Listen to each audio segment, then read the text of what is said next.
I honestly wasn't planning to cover this news, because it just opens up an argument that has divided fans. But then after some consideration, I decided it would be great to give my perspective on things as a fan of the IP. So for today's news story, I'm going to be revisiting a topic that literally blew up the internet in 2019, and not for the right reasons. This one was a huge controversy surrounding the casting of Halle Bailey as the Little Mermaid for Disney's live-action remake of the beloved animated classic. There are a number of ways to enrage a fanbase, and this is an example of the easiest way to rile up fans who have a deep appreciation for the original film. Fans immediately took to social media to express their hate for the actress landing the role. Twitter became one of the leading contributors in the argument, with the hashtag #NotMyAriel trending on the platform. Seeing the negative comments aimed at the actress wasn't surprising in the slightest. When you race swap a character that has traditionally been white, it's always going to receive a ton of backlash. We've seen this happen time and time again with other properties. In the original film, Ariel was portrayed as being a redhead, blue-eyed Caucasian teenager, and a mythical creature.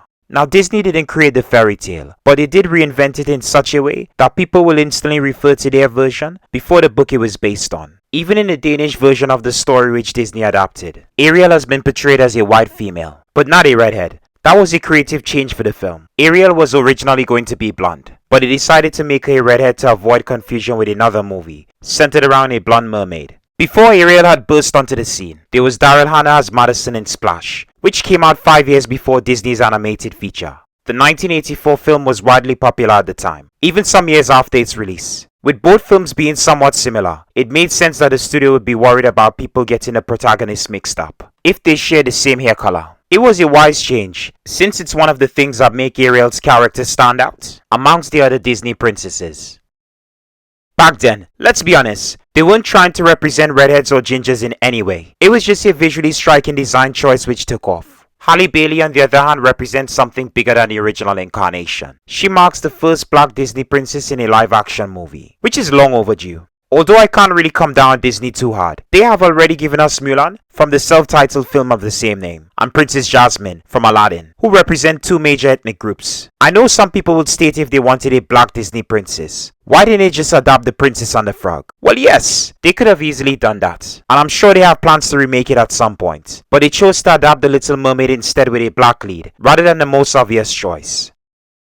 Now, I really feel bad for the actress who's had to put up with a ton of hate from people all over the world. People who are slamming her for accepting a role she rightfully deserves. The filmmakers and the casting director who picked her for the part saw something in her that was enough for them to decide she was the best actress to lead their film. Halle didn't get the role because she was black. This was an open casting call which didn't exclude any race from participating. She was up against hundreds of other actors from different ethnic groups and backgrounds. So if they hadn't picked her for the role, there was a strong chance we could have gotten an Ariel who wasn't white. In fact, a few weeks after it was announced that Halle landed the role as Ariel, another project was announced to be released before the film. ABC, which is a Disney-owned television network, revealed plans to adapt The Little Mermaid into a live-action TV concert, with Moana actress Auli'i Cravalho playing the lead. Now, in case you weren't aware, Cravalho is a native of Hawaii who has a mixed ethnic background of Puerto Rican, Portuguese, Chinese and Irish descent, compared to Halle, who is African American. Now, immediately the response to that was far more positive than that of Halle Bailey, who was instantly loathed by legions of hardcore fans.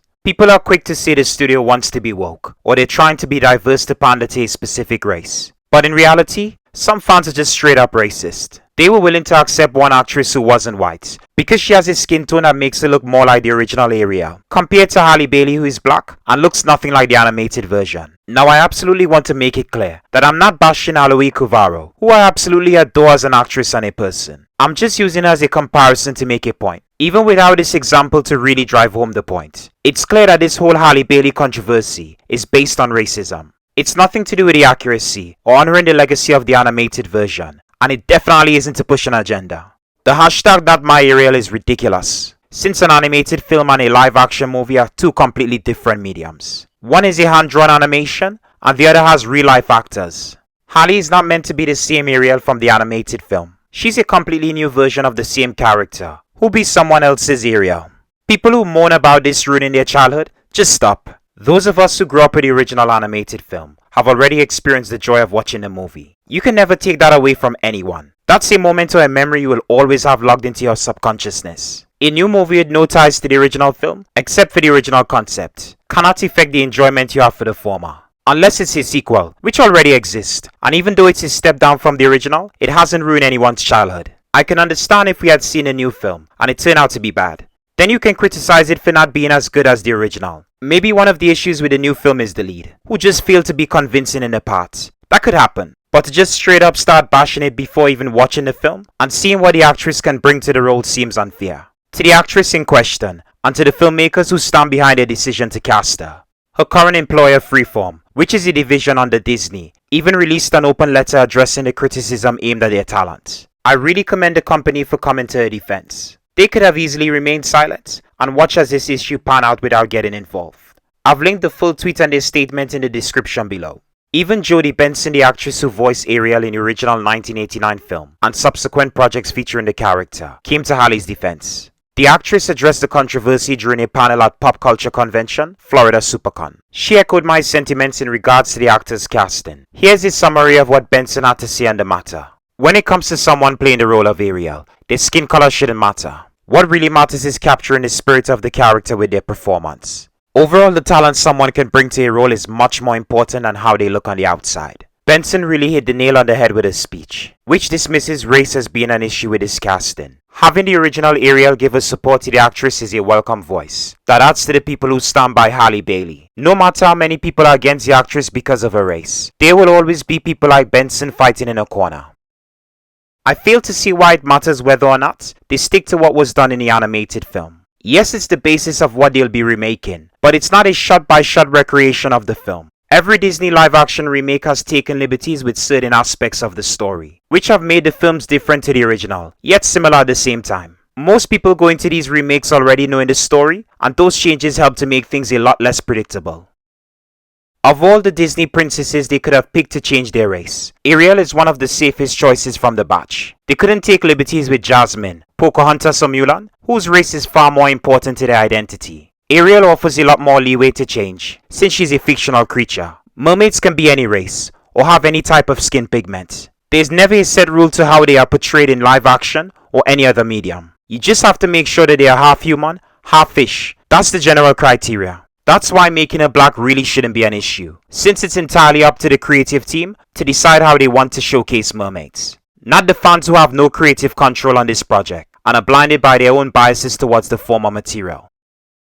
As much as people are fuming about this change to the iconic character, it's not going to change the minds of the studio. They aren't going to change the decision to appease the disgruntled fanboys. It's been 3 years since Halle was confirmed for the role, and by now they have completed filming on the project, which wrapped in July last year. The actress confirmed it by posting a picture of herself on Instagram. I love the caption she wrote to express her feelings about the whole process of filming, and being part of something that's entirely new for her as a budding actress. In case you weren't aware, this is her first ever role as a lead actress in a film. Before landing this major role, she has been primarily focused on making music, which is a lifelong passion as a singer/musician. Halle became invested in music at a young age, and by 11 years old, she had launched her music career by posting covers to pop songs on YouTube. But not alone.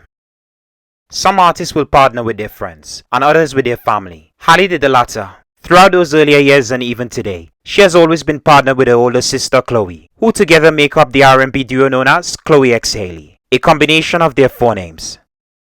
Both Halle and LiQWYD started acting from a young age, appearing in films and TV shows where they had minor roles. Before making it big, the sisters were already making a name for themselves. They were invited as guests on the Ellen DeGeneres show, where they were interviewed by the talk show host, and even performed for her studio audience. In 2012, they won season 5 of Radio Disney's The Next Big Thing. That led Halle and her sister to making an appearance on the Disney Channel series, Ali Mac, where they sang Unstoppable. They shot to prominence with their cover of Beyoncé's 2013 single, Pretty Hurts, which gained the attention of the artist herself. The video was watched by over 80 million people, including the star who was impressed with the duo's work. Beyoncé quickly snapped up the young singers by offering to sign them onto her label, Parkwood Entertainment. They accepted and became the protégés to one of the biggest singers in the world. Ever since then, Halle and her sister have gone on to produce their own music under Beyoncé's label. They have opened for the Sing On tour and even made an appearance in a music video for All Night, the 5th song taken from her studio album Lemonade. There the young stars appeared with their mentor, along with a number of other black female talents. Between 2013 to when they were discovered now, they have released 2 studio albums, which have received a ton of praise from critics and fans. Not surprising since both sisters are bursting with talent. It's something that's instantly apparent when you see them performing together. There's just a synergy to their performance that's out of this world. Both their artistry and just their personalities have impressed some of the most influential black women in the world.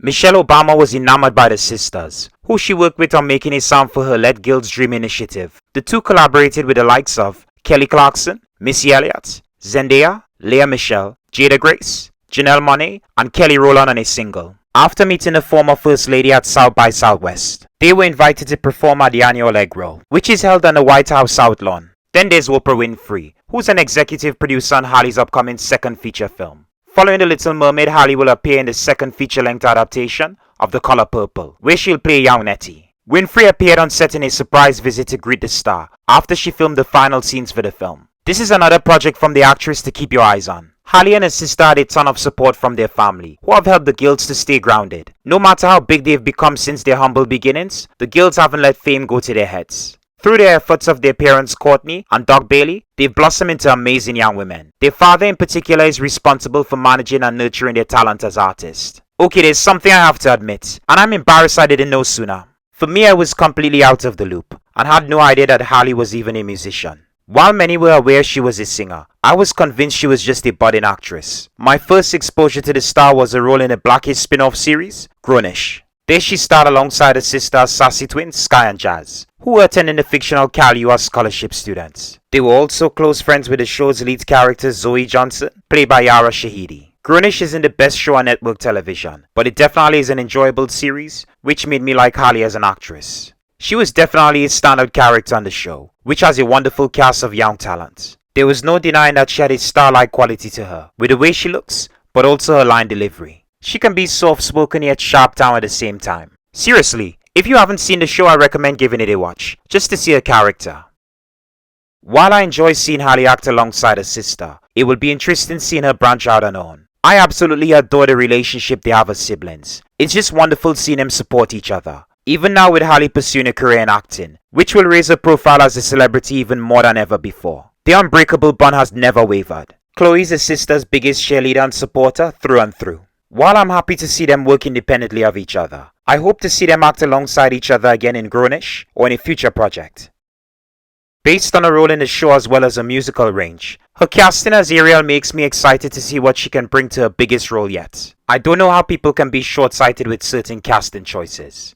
How many times have an actor or actress landed a role that fans weren't happy about, only for them to be pleasantly surprised with the actor's performance when they finally see the complete film? Too many times to count. In fact, Halle isn't the only future Disney princess who is taking heat. There's also Rachel Zegler, who is cast as Snow White, who is going through her own battle with the fans, because she's a Latina playing a part that's traditionally white. It's a similar scenario to what's happening with Halle Bailey, and shows how repetitive these types of controversies can get. Actors like Halle and Zegler shouldn't have to put up with this kind of scrutiny, just because people can't get their head around a person of color playing a fictional character. We need to stop rehashing the same argument every time a minority actor is cast in a role that's been updated for today's world. Some people just refuse to accept that Hollywood has become more inclusive with their casting. Gone are the days where every film is predominantly white. Colourblind casting is a new standard for the industry, because it reflects the wider world, which isn't just made up of people who are white. It's sad that even after all the progress that has happened in the film industry, which has been unfair to minority actors in the past, we have to constantly deal with these situations. What's more shocking is that the changes happening today aren't even new. People really shouldn't be surprised that we're getting a black area. If anything, it's not just a sign of the times, but the work that many filmmakers and actors have done for something like this to be widely acceptable. This isn't Disney trying to break new ground. They already did that 25 years ago with their adaptation of Roger and Hammerstein's Cinderella. Brandy Norwood was cast in the titular role, making history. The 1997 film marked the first time that Cinderella was portrayed by a black actress on screen. The filmmakers took the colorblind casting approach when it came to this project. Not only was the lead black, the entire cast was diverse. We had a black fairy godmother played by the late great Whitney Houston. Then there's the royal family, who they took the most liberties with their casting. Prince Charming was played by actor Paulo Montalban, a Filipino-American actor, whose parents represented an interracial couple, played by Whoopi Goldberg and Victor Garber respectively. It was groundbreaking at the time, and like today, many people had their reservations about the cast. The difference is that back then social media wasn't as big as today, so people weren't as vocal about their feelings. Somehow with films like Cinderella and many others, which aim to represent the wider world, we haven't quite gotten to the point where people accept diversity on screen. At least a vocal minority. I don't blame the uproar over Halle Bailey entirely on racism. Not everyone against her hate black people. There are many people who aren't familiar with the talent to have a fully formed opinion of the actress.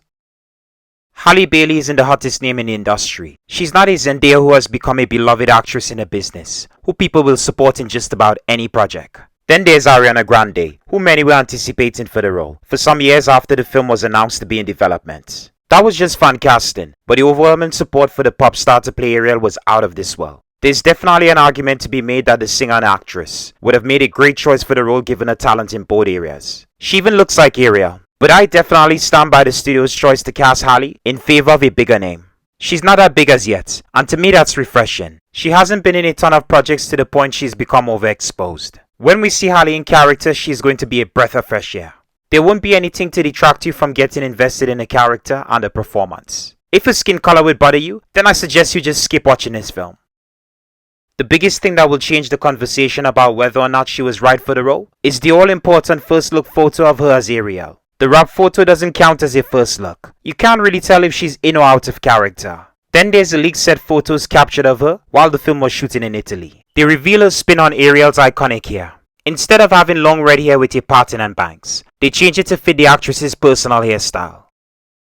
Ariel now has locks, which is a welcome change. It's Halle's natural hair on show, as opposed to just wearing a wig that would cover up her real hair. They could have gone for that option to make her hair more similar to her animated counterpart. But I much prefer this look which embraces her black hair. I can already see a booming business for hairdressers, once women and children fall in love with Ariel's locks. Even before this film, Halle has always had locks, which is inspired by her mother who has maintained a hairstyle for years. Following in her footsteps, she has proudly embraced her natural hair, which has made her stand out amongst other artists in the industry. The singer and her sister are perhaps two of the biggest advocates for natural hair in the industry. They are amongst a few artists who have kept their locks as a permanent fixture, which has become part of their overall image.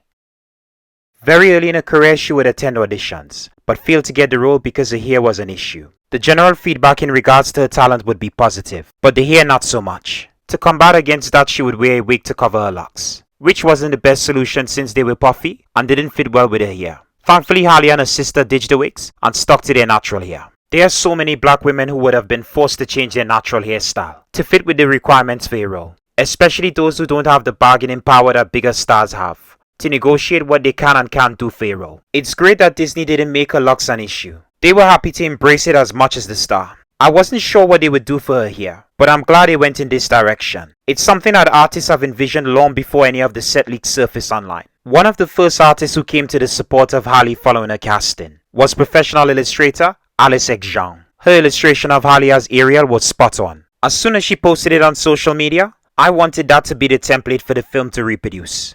This is easily one of my favorite illustrations of Halle, by one of my favorite artists. Speaking of artists, there's also Andre Manguba, who came up with another outstanding design that completely captures the actress's likeness. It's just outstanding what these two artists and others were able to do, with their imagination and talent. Both artists are widely recognized for their illustration work, but not nearly enough. Hopefully Disney and other studios have taken notice of these talents' work, and that will open up the doors to some job offers. Can you imagine these artists working for a studio to design concept art or promotional images? It would be great marketing for a film. Anyways, it's time we jump back to discussing our lead actress, who we have lots more to discuss.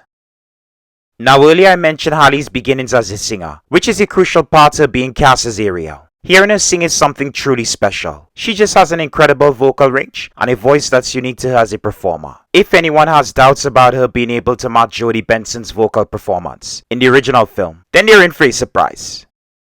Let me refer you to her rendition of Can You Feel the Love Tonight? Just look up Halle Bailey Disneyland 50th Anniversary on YouTube. She gives an amazing solo performance of the classic song from The Lion King, which will leave you in awe. Even skeptics will change their tune based on her solo for the celebration show. Her work as a singer and songwriter, you can't deny her talent as a singer. Halle has an incredible vocal range which is perfect for her role.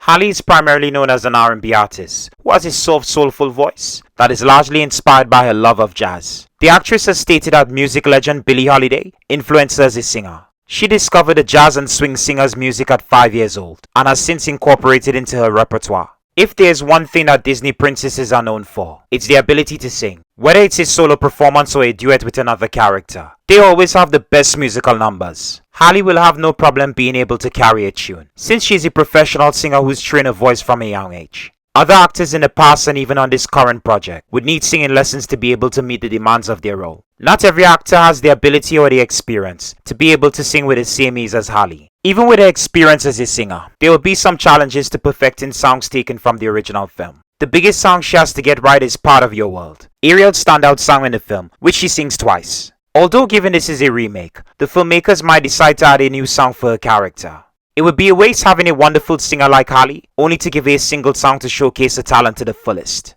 I hope they switch it up with the music, so we can get more from Ariel, who is mostly mute after the film's first act. After that, Halle will be doing plenty of physical acting to communicate her feelings to other characters and the viewers. Much of her physical acting will be used for comedic effect, given Ariel's naivety about human customs. Halle is already emotive with her facial expressions, which can convey her feelings in an instant. It's something that I've noticed watching her on Grownish, so let me recommend it one more time, in case you still aren't interested in seeing a teen sitcom.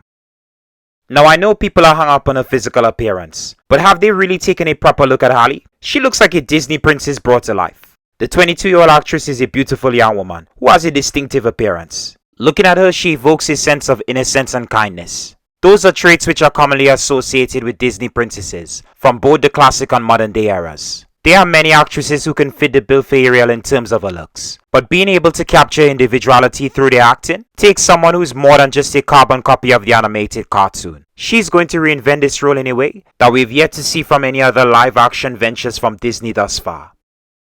The live-action remakes have retold the same stories, which most of us are now familiar with as fans. Heck, even the younger generation are aware of them to some degree. If you're into Disney and you have kids, then they more than likely have seen the classics. Unfortunately, the remakes haven't always succeeded in giving us anything to write home about. There are standout performances in the films from a number of actors, who bring their own spin on the iconic characters. But overall, it's never been something that creates a cultural impact, like the original films they are based on. Having a black princess will definitely have a significant effect on people across the world. One that will surely resonate with the black community, but also minorities as a whole. If a black actress can play a princess like Ariel, who's to say that anyone no matter their race can do the same? We can see other Disney properties, and even ones outside of the company's banner, make more films that feature other actors of color, reinventing other fictional princesses, provided it's not ones where race play an important role to the individual. Halle is going to be the first of many actors to chart a new course for more colorblind casting. The negativity towards Halle Bailey won't go away completely, but it will pale in comparison to the overwhelming praise for her take on Ariel. How can I be so certain? Well, I have absolute faith in Rob Marshall, the film's director who handpicked Halle for the role. When it was announced that Halle was cast in the role, the director released a statement giving us the most definitive reason as to why the actress was the ideal choice for Ariel. He said, and I quote, "After an extensive search, it was abundantly clear that Halle possesses that rare combination of spirit, heart, youth, innocence and substance plus a glorious singing voice. All intrinsic qualities necessary to play this iconic role. Beyond his reasons for casting the actress, I trust his ability to bring out the best performance in his talent. The filmmaker has worked with hundreds of actors over his career, many of whom he personally cast, and even directed to award-winning performances. Marshall also has a great track record when it comes to making musicals. He's done the choreography for a number of notable made-for-television films, which included the likes of Rodgers and Hammerstein's Cinderella, the 1997 film starring Brandy Norwood as the lead princess. Then there's his directorial debut with the 1999 Annie remake. This was the start of his long relationship with Disney, who have since entrusted a number of high-profile projects to the filmmaker. He then made the 2002 award-winning film Chicago, which was based on the 1975 musical of the same name. Chicago was the director's first feature film on the big screen. There's also 2014's Into the Woods, which was adapted from the 1986 Broadway musical of the same name. Most recently, he directed 2018's Mary Poppins Returns, a sequel to the 1964 film Mary Poppins. The film saw Emily Blunt taking over the iconic role made famous by Julie Andrews. It also marked the second time that Marshall worked with Emily Blunt on a musical film. For The Little Mermaid, Marshall will be working from a script written by David McGee, who is a well-regarded screenwriter in Hollywood. The two creatives previously worked together on the aforementioned Mary Poppins Returns. He wrote the script for the 2004 film Finding Neverland, which stars Johnny Depp as J.M. Barrie, the playwright who created Peter Pan. There's also 2012's Life of Pi, which was nominated for an Academy Award for Best Adapted Screenplay. McGee will be writing the screenplay alongside British screenwriter Jane Goldman. She's best known for co-writing many of director Matthew Vaughn's films, such as 2007's Stardust, which is the first credit as a screenwriter. The fantasy film features an all-star cast led by Charlie Cox and Claire Danes, amongst many other recognizable faces. There's also 2010's Kick-Ass, starring Aaron Taylor-Johnson as the fictional superhero. Finally, there's a work on the Kingsman films, where she wrote the script for the first and second films in the franchise. Personally, I love the creatives attached to this film. It's an all-round solid team of people who will definitely make something worthwhile. With Halle Bailey playing the lead, I'm sure many people are wondering who will make up the bulk of the cast. Well, here they are. I'd love to carry on discussing each of the actors and their roles in the film, but it's best to save that for another video. Keep an eye out for a follow-up video detailing the full cast. Many, including myself, assumed the film would be out this year, but due to COVID-19, filming was interrupted multiple times, pushing the production further back than planned. Now that the project is wrapped and they are in the process of editing the film, an official release date was confirmed by the studio. The film will be released on May 26, 2023. That's over a year away, which isn't bad considering the amount of VFX work and possibly reshoots the movie will have to do before settling on a final cut for the film. Trust me, it'll be worth the wait. Since Halle Bailey posted a wrap picture, there hasn't been a single major news report from the film. That's intentional. The studio are biding their time and waiting to give us a ton of coverage surrounding the film. It's still too soon to expect a full trailer for the film, but a teaser is definitely on the cards. We will most likely get our first look at the film during Disney's D23 Expo, which is a fan convention celebrating all things Disney. The convention is notable for showcasing major releases coming from the studio, so they will definitely have a panel dedicated to the Little Mermaid live-action remake. That will include interviews, reveals, and hopefully our first look at Halle Bailey as Ariel, in a poster or still from the film. That's all you need to show fans to get them even more excited about this film. That will instantly blow up the internet. There's also the possibility that they will just release something prior to the convention, which will lead into a big reveal during the panel.